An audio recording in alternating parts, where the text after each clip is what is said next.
සාරිපුත්ත මහරහතන් වහන්සේ නිසා බුදුරජාණන් වහන්සේ හරි අසිරිමත් ගාථාවක් වදාළා. පඨවි සමෝ නෝ විරුජ්ජති.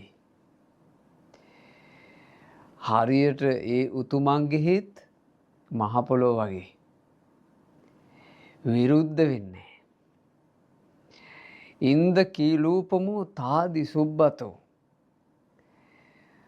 මහ පොළොවේ මැනවින් හිටවපු ඉන්ද්‍රකීලය වගේ. ඒ අටලෝ දහමට කම්පා නොවෙන මුනිවරුන්ගේ හිත් හොලවන්න බෑ.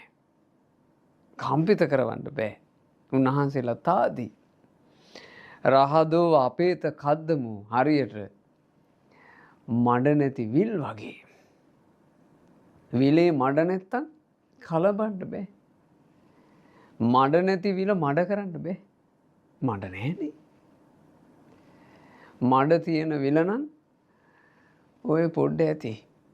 ඩිංගිත්තක් කැළඹුවා නම් අර තියෙන ලස්සන ඉවරයි. සම්පූර්ණ මඩ වෙලා යනවා.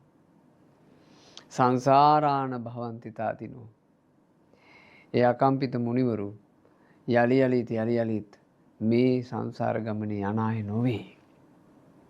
බුදුරජාණන් වහන්සේ ගාථාව වදාළේ සාරිපුත්ත මහරහතන් වහන්සේගේ සිංහනාදේ මුල් කරගෙන. සාරිපුත්ත මුනිදුන්ට මේ සිංහනාදේ කරන්න සිද්ධ වුණා.